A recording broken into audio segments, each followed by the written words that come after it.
Bienvenue dans les mercredis startup. On propose ce contenu en vidéo et en balado grâce au soutien de Cisco et de InfoBref qui offrent l'essentiel des nouvelles en 10 minutes tous les jours à travers des infolettres. Donc abonnez-vous à infobref.com.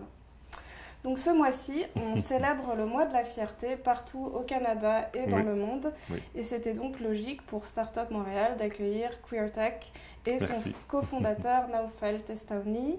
Bonjour Naoufel. Bonjour. Merci de te joindre à nous. Merci pour l'invitation. Oui, on est bien contents. Et du coup, j'aimerais que tu nous expliques un petit peu ce que c'est la mission de QueerTech. Absolument. J'ai lu que c'était de rendre l'écosystème technologique queer. Alors, qu'est-ce que ça veut dire exactement? Oui, absolument. Écoute, la mission depuis la création de l'organisation était d'augmenter la représentation LGBT au sein du secteur technologie. Nous, comment on voit ça, c'est qu'on a comme 3 axes, comment on va essayer de queerer un peu l'écosystème. On essaye de créer un pont pour aider les étudiants à accéder aux opportunités dans le secteur technologique, que ce soit de travailler dans des startups ou pour des groupes communautaires technologie. Notre deuxième groupe est aussi de voir plus de leaders et plus de monde de la communauté LGBT qui vont avancer leur carrière dans le secteur, puis être dans des positions de leadership exécutif dans ces compagnies-là. Puis le troisième, c'est favoriser l'entrepreneuriat un peu dans la communauté. On voit ça comme un aspect de pouvoir vraiment aider à créer plus de fondateurs queer ou LGBT. Mm-hmm. Et donc, concrètement, pour un entrepreneur, comment on rejoint QueerTech? Comment on fait partie de cette communauté? Absolument. Tu sais, je parlais un peu des programmes de QueerTech, entre autres aussi programmes d'entrepreneuriat. Nous, en général, on a 4 programmes où on va aller servir un peu notre communauté. On a notre programme carrière qui est un programme vraiment axé pour le développement de carrière de la communauté. Cela, on va faire des salons d'emploi, on fait des formations, aider vraiment les étudiants à comment intégrer le secteur de technologie et aussi avancer leur carrière. On a un deuxième programme qui s'appelle Connect. C'est vraiment notre programme pour réseauter et connecter la communauté, mais aussi de créer plus de visibilité. Là, on va aller vraiment faire des entrevues, parfois avec des entrepreneurs ou des gens qui sont des leaders et qui sont queer et en tech, pour parler un peu de leur expérience, pour qu'on puisse vraiment créer plus de sensibilisation aux enjeux LGBT, mais aussi d'inspirer des gens de la communauté pour que ce soit lancer leur compagnie ou travailler dans le secteur technologie. Notre troisième aspect qu'on fait vraiment, on a un programme qui s'appelle Pride Hack. C'est notre hackathon annuel où nous, on va aller aider les organisations LGBT avec les problèmes technologiques, mais aussi c'est un bon moment de encourager les gens qui ont des idées de venir à l'organisation, travailler avec nous, puis peut-être qu'ils pourront lancer leur compagnie dans le futur. C'est vraiment un hackathon du terme. Puis, notre dernier programme, c'est QT Research. C'est des recherches et des études qu'on fait. Tu sais, ce qu'on avait découvert, qu'il n'y a pas beaucoup de données en général de la communauté LGBT au sein du secteur technologique. On essaie un peu de collecter toutes ces données-là pour qu'on puisse partager avec plusieurs organisations, des startups, pour qu'ils puissent créer des programmes, entre autres des programmes d'entrepreneuriat. Et donc, toi, tu as cofondé QueerTech, mais qu'est-ce que tu fais à côté dans ton autre vie? Oui, en fait, c'est intéressant. Récemment, j'ai commencé à travailler à temps plein à QueerTech. Okay. Je travaillais dans le secteur technologie pendant plus de 10 ans. J'ai commencé à Microsoft, puis après, j'ai travaillé dans plusieurs startups, accélérateurs comme Tandem Launch, puis j'étais beaucoup impliqué avec Montréal New Tech dans le temps. Oui. Puis c'est comme ça qu'en étant un peu impliqué dans l'écosystème montréalais, j'ai vu qu'il y avait un besoin de lancer QueerTech. Puis là, c'était vraiment un side project que j'avais lancé.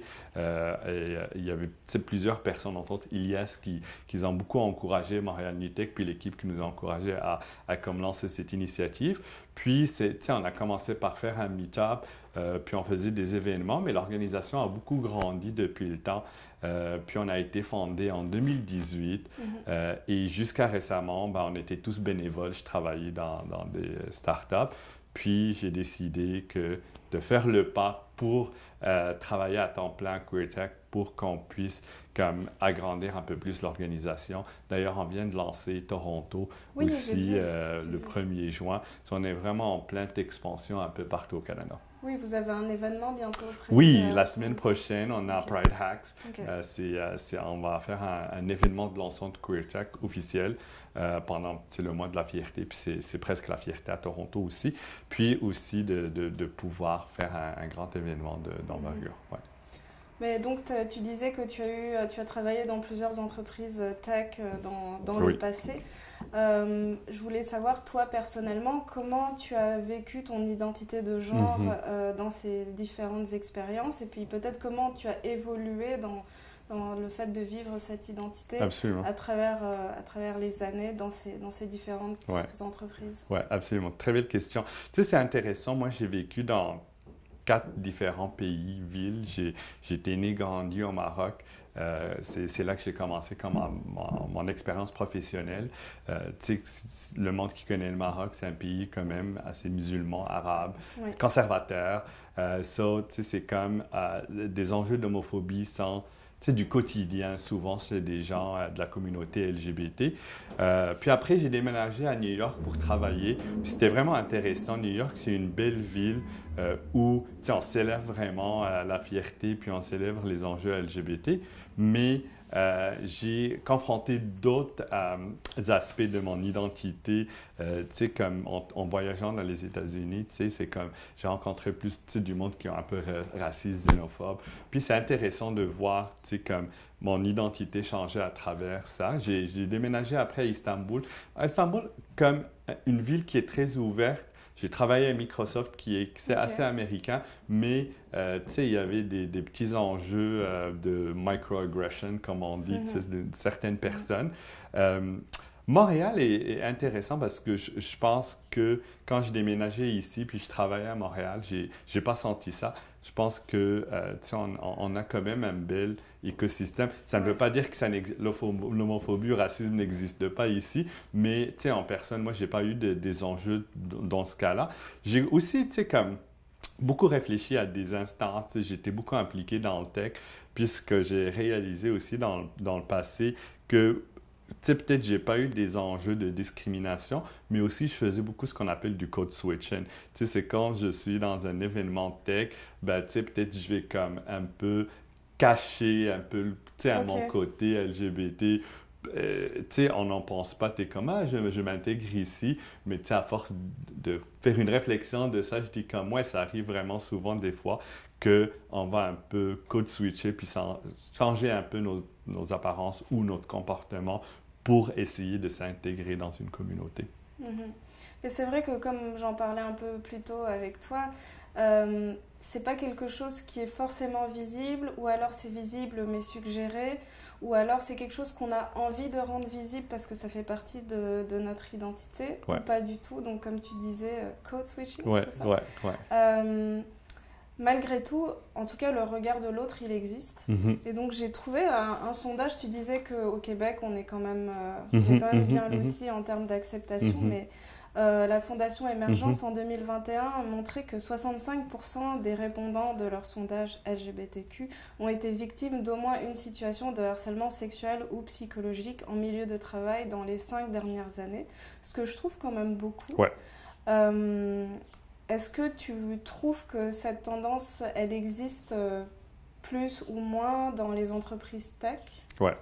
C'est vrai, c'est une belle question. Puis les données, il y a beaucoup de données quand on va regarder un peu la communauté LGBT en général, dans les milieux de travail. On sait que 1 sur 2 personnes LGBT sont encore dans le placard chez leurs employeurs. Ils ne veulent pas faire face à des aspects de discrimination ou rater des opportunités de carrière. On voit qu'il y a encore... comme quand on pense au Canada ou au Québec, qu'on est vraiment avancé un peu dans les droits de l'homme et les droits LGBT. Il y a encore beaucoup de travail à faire. Je pense que les lois ont avancé, mais il y a beaucoup de travail culturel qui doit être fait au sein de la société pour comprendre les enjeux. la communauté LGBT, on dit on est une minorité invisible d'une manière. Faut s'identifier dans un environnement pour que le monde le sache. Puis, tu sais, dans les programmes de sensibilisation qu'on fait beaucoup dans des startups et avec le monde, on rappelle, créer un endroit inclusif, c'est pas toujours en regardant autour puis voir qu'il y a des gens de minorités visibles quand on va être divers, quand on va essayer d'être inclusif. Il y a des fois des gens qui sont là, puis peut-être on le sait même pas, puis qui vont être de ces minorités. Il faut vraiment avoir cet aspect de penser tout le temps au genre de conversation qu'on va avoir autour, tu sais, du lunch avec tes collègues, puis aussi penser qu'il y a des minorités qui sont invisibles. Effectivement, je pense que il y a les programmes qui existent à des niveaux nationaux, provinciaux, mais Oui. les programmes de sensibilisation dont tu parles dans les entreprises, je pense que c'est là aussi que les choses peuvent évoluer. Oui, absolument. Puis pour les startups, ce qu'on a remarqué aussi, c'est que quand on est fondateur de start-up, on n'a pas à gérer le point de vue de ses collègues, mais en tant que fondateur, on doit aller voir des investisseurs, des personnes au niveau des gouvernements, et c'est auprès de ces personnes-là que c'est important de sensibiliser. Ouais. Comment plus particulièrement on peut sensibiliser un investisseur et comment on parle à un investisseur pour améliorer sa diversité? Oui, absolument. Tu sais, c'est intéressant. Quand j'avais vu ta question, j'ai essayé de voir des données un peu. Il n'y a pas beaucoup de données au Canada un peu autour de la communauté LGBT en termes de financement surtout. Mais aux États-Unis, tu sais, il y avait des sondages qui ont été faits par une organisation qui s'appelle Start Out. Puis, tu sais, leur sondage a démontré que juste moins de 1% des entrepreneurs identifiés comme LGBT puis qu'ils ont reçu des financements. C'est vraiment, c'est un chiffre qui est très, très petit. Puis, de raison, il y a beaucoup de gens peut-être qui ne vont pas s'identifier autant que LGBT parce qu'ils ne veulent pas rater des opportunités. Mais je pense aujourd'hui, la conversation qu'on a, tu sais, le plus grand conseil qu'on donne à un fondateur, c'est comme trouver un VC qui va être aligné avec vos valeurs. Tu sais, c'est comme aujourd'hui, il y a beaucoup de VC qui sont là pour supporter la diversité, puis qui partagent ces valeurs-là. Puis c'est important d'être aligné avec ces valeurs-là pour pouvoir travailler. C'est la même chose pour des partenaires. Tu sais, c'est comme, si on va penser au niveau interne, je veux créer une compagnie inclusive pour les employés, ben même travailler avec d'autres groupes, que ce soit des VP, que ce soit des partenaires, c'est vraiment important de partager ces valeurs. Je pense en termes de financement, il y a beaucoup d'opportunités aujourd'hui que le gouvernement commence à sortir pour aider les communautés sous-représentées au Canada et au Québec. Il y a beaucoup d'opportunités aussi qui se font. Puis je pense que ça peut être un avantage des fois d'être de ces communautés-là, puis être comme le dire pour être identifié puis pouvoir profiter un peu des opportunités qui existent sur le marché. Mais alors, comment on sait qui aller voir? Justement, tu disais, il faut aller voir les gens qui sont alignés avec ces valeurs. Comment, en tant que fondateur queer qui vient d'arriver à Montréal, on peut avoir quelques pistes pour commencer à voir ça? À part aller voir Startup Montréal. Oui, absolument. J'allais dire, c'est comme dans notre réseau, il y a comme aller voir Startup Montréal, QueerCheck aussi, tu sais, c'est comme nous, notre priorité aujourd'hui, c'est de créer un réseau, que ce soit de queer entrepreneurs ou des communautés LGBT qui travaillent dans le tech. Je pense avoir un réseau, c'est un ingrédient qui est très important pour un fondateur, pour le succès d'un fondateur en général. Pour avoir un réseau, parce que ton réseau, tu peux avoir des introductions, tu as du mentorat, tu as des ressources qui viennent en place. C'est vraiment important de trouver ces communautés-là. QueerCheck, on est plus de 7000 personnes au Canada. C'est une belle communauté où le monde peut venir connecter avec nous. Il y a aussi beaucoup de VC et beaucoup de... que ce soit Startup Montréal, que ce soit d'autres organisations avec qui on travaille, qu'eux veulent vraiment encourager cette diversité, Puis quand ils viennent nous voir, puis ils sont comme, je cherche un programme d'entrepreneuriat, ben, je fais comme, oui, il y a comme Startup Montréal, il y a Montréal Nutech, tu as FinTech Cadence, c'est quoi le genre d'accompagnement que tu cherches? Il y a de belles programmes, puis voici des organisations, tu sais, comme Real Venture aussi, tu sais, on travaille avec eux, puis je vais comme les référer pour aller parler à du monde comme ça. Il y a vraiment il y a des opportunités, il y a des VC qui parlent beaucoup de diversité, qui veulent partager cette valeur, puis aller chercher du monde. Il faut juste trouver le bon réseau pour se connecter. Et pour ce qui est des programmes gouvernementaux au Québec, tu disais que les choses évoluent quand même. Est-ce qu'il y a des programmes ou des mesures que tu pourrais peut-être nous mentionner qui existent ou en tout cas qui permettent d'aider les personnes qui s'identifient comme queer ou comme d'une certaine communauté à avancer? Oui, absolument. Ben, il y a deux volets. Il y a le volet de sensibilisation et d'éducation. Le Conseil LGBT du Québec vient de lancer d'ailleurs un site web inclusif-lgbt.ca qui est vraiment beau à vraiment trouver plein de formations. Ben, en fait, ils ont intégré plusieurs organisations LGBT et leurs formations. Là, il y a des gens qui cherchent un peu pour sensibiliser leurs employés, tu peux aller trouver des ressources pour voir des organisations qui sont comme ça. En termes de financement, je connais une couple d'organisations, par exemple Future Capital, ils ne sont pas basés ici, ils sont basés à Vancouver. C'est un d'ailleurs d'un membre de notre CA qui a lancé sa compagnie qui va vraiment aller investir dans des fondateurs qui sont issus de la diversité. Ceux-là, ils ont tout un réseau de angels et des formations, puis ils vont travailler aussi avec des VC pour aller investir dans des fondateurs de LGBT. Ok, ben, on pourra mettre cette référence effectivement. Oui, excellent. Et j'avais une autre question, c'était au niveau des entreprises. Tu parlais de programmes de sensibilisation. Oui. Mais qu'est-ce qu'une entreprise, ou alors plus spécifiquement, qu'est-ce qu'une start-up au sein de son entreprise peut faire pour rendre le milieu de travail, mais aussi l'identité même de sa start-up plus inclusive? Oui, absolument.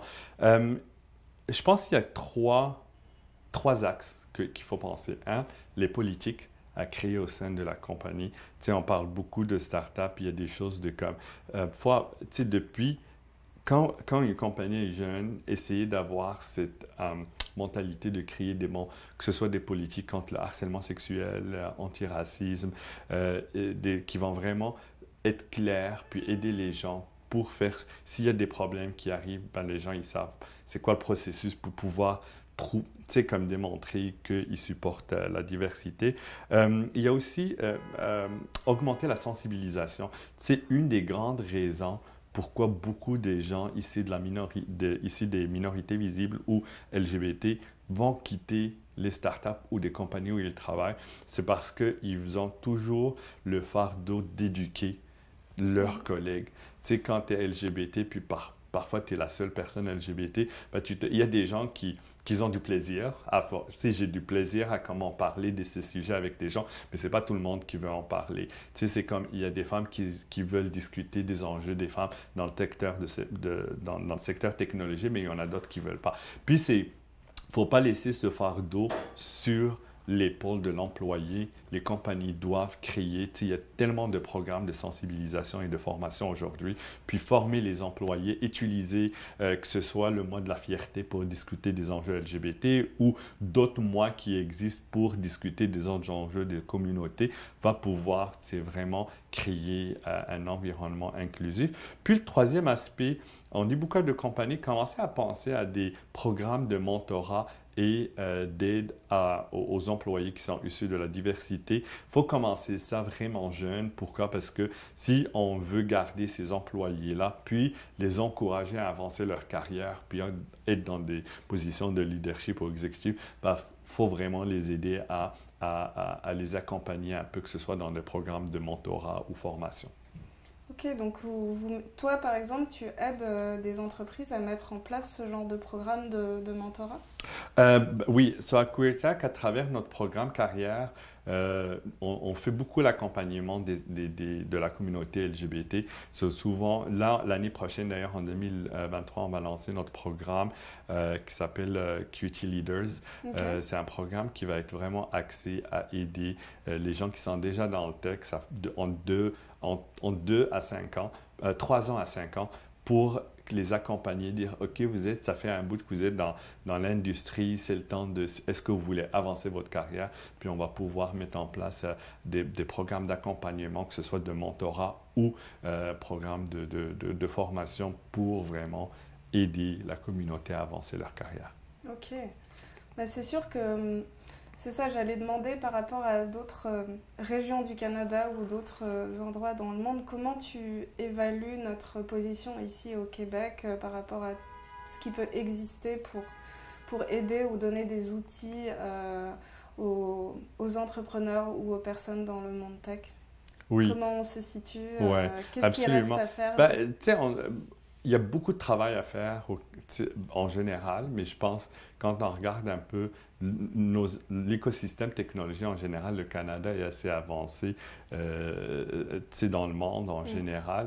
On a un très beau écosystème technologique en général. Le gouvernement fédéral et provincial investit beaucoup d'argent, que ce soit dans les crédits de taxes ou des subventions. Il y a des raisons que nos organisations, que ce soit Startup Montréal, que ce soit QueerTech, existent à cause des subventions des gouvernements et aussi des compagnies qui vont investir. Je pense qu'on est vraiment bien positionné, même en matière de diversité. On a tendance à s'auto-critiquer beaucoup, puis dire comment on doit vraiment faire avancer les choses. Mais quand on regarde un peu ce qui se fait, même aux États-Unis, on est assez avancé par rapport à plusieurs de ces enjeux-là. Mm-hmm. Donc ça peut aussi être quelque chose qui peut attirer les personnes à venir lancer leur entreprise ici ou autre. Mais par exemple, des programmes de mentorat dont tu parlais, est-ce que ça existe déjà dans certaines entreprises? Est-ce que tu sais si certaines entreprises ou organismes ont déjà mis en place des programmes Oui, dans beaucoup de startups, ils ne vont pas avoir des programmes comme ça.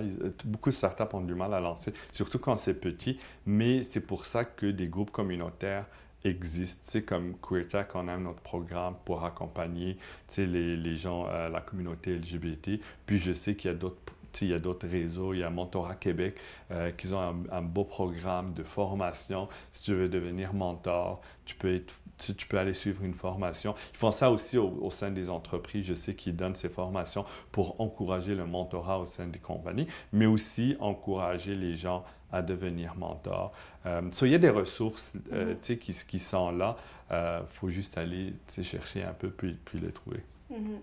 Finalement, QueerTech, ça peut faire le pont entre ces personnes qui font peut-être, qui veulent pas être les ambassadeurs de leur identité de genre, mais qui sont quand même queer, et puis toutes les ressources qui existent dans l'écosystème, parce que les ressources, elles n'existent pas spécifiquement pour des communautés, mais peut-être que ces personnes n'ont pas entendu parler de leur existence. Puis on peut faire le pont entre les deux. Absolument. Ma vision de QueerTech, c'est vraiment de créer ce pont. Comme tu as dit, c'est comme on se voit. Nous, ce qu'on essaie de faire, c'est d'aller chercher la communauté LGBT qui veut être dans le secteur technologie, créer ce réseau de gens, puis après ça, de collaborer avec plusieurs organisations, que ce soit Startup Montréal ou Montréal New Tech ou d'autres organisations, pour être cette source pour donner de la diversité à ces organisations. On ne veut pas être un petit silo, on ne va pas tout faire nous-mêmes. Ce n'est pas concevable, mais ce qu'on voit, c'est vraiment d'avoir des collaborations stratégiques avec des organisations pour qu'on puisse augmenter la diversité dans tout le secteur de technologie. C'est ça, et puis nous, c'est pour ça aussi, depuis l'année dernière, qu'on avait cherché à créer une page d'information sur tout ce qui existe comme ressources pour les communautés ou les personnes LGBTQ. Et on essaye aussi de mettre en avant des histoires de start-up, de personnes qui s'identifient comme telles. Et comme tu le disais, C'est pas toujours évident parce que tout le monde ne s'identifie pas de cette manière-là, mais on a lancé un appel il y a quelques semaines sur nos réseaux sociaux et on a eu quelques personnes qui nous ont répondu ah bah moi j'ai fondé telle start-up et puis bah, on est queer et donc bah, c'est ça, on invite les gens quand même ceux qui ont envie de se rendre visibles et de s'identifier comme tel, et ça permet de raconter leurs histoires. En tout cas, nous, à Startup Montréal, c'est la manière dont on a trouvé qu'on pouvait apporter en tout cas une pierre à absolument, absolument. Mais je pense, la première étape dans un bon écosystème diversifié, c'est de partager ces histoires. C'est telling the stories, comme on dit. C'est rendre ces communautés visibles. Nous aussi, on fait des entrevues avec des gens de notre communauté parce qu'on sait qu'il y a du monde LGBT dans le secteur technologie. On sait qu'il y a du monde qui ont réussi leur carrière. On sait qu'il y a des CTO, on sait qu'il y a des CEO, des founders. Donc, comment on va pouvoir partager leurs histoires? Parce que, visibilité est important, mais deux aussi, c'est en parlant de ces histoires, c'est comme ça qu'on va pouvoir inspirer d'autres personnes pour rentrer dans l'industrie ou pour lancer leur compagnie ou avancer leur carrière. Oui, c'est ça. En fait, raconter son histoire, ça permet aussi de redonner à la communauté et puis de peut-être donner l'envie ou le courage ou l'idée juste à d'autres de peut-être s'affirmer davantage. Absolument. En tout cas. Bah écoute, merci d'être venu parler de cela. Je ne sais pas si tu as quelques conseils ou choses que tu aurais envie de dire aux membres de notre communauté avant de terminer. Mon dernier mot toujours, c'est comme si vous allez chercher des fonds, trouver des VC qui partagent vos valeurs, c'est très, très important. Si vous allez trouver des cofondateurs, trouver des gens qui partagent vos valeurs, si vous allez travailler avec des groupes, faire des programmes, c'est important de faire ça parce que je pense qu'on est chanceux d'être dans un beau écosystème, puis juste trouver les gens avec qui on va pouvoir partager ces valeurs pour succéder. Bah, c'est un très bon conseil et puis ça va se jouer à la sensibilité et puis pour aller rencontrer les gens qui partagent les valeurs, il faut de toute façon aller réseauter et aller connecter. Absolument. Et puis les prochains événements où peut-être on peut inciter les gens à venir, à part à Toronto, ce serait quoi à Montréal? Les événements que vous organisez? On a notre événement Pride Hacks qui s'en vient, ça va être fin juillet. C'est pendant la semaine de la fierté à Montréal. Nous, on fait notre événement le 28, 29, 30 juillet. Ça, c'est un grand hackathon. Ça fait 6 ans qu'on le fait quand même. C'est un grand événement. Ça va être notre prochain grand événement. Puis, on fait nos meet-ups. D'habitude, tout le monde peut aller sur queertech.org et voir comme tous les événements qui s'en viennent. Parfait. Bah, écoute, merci d'avoir partagé ça. Merci beaucoup pour l'invitation. Et puis, bon mois de la fierté, on est toujours dedans. Merci. Et puis, nous, on se retrouve pour les mercredis Startup de juillet. Suivez nos réseaux sociaux pour connaître le thème qui sera bientôt révélé.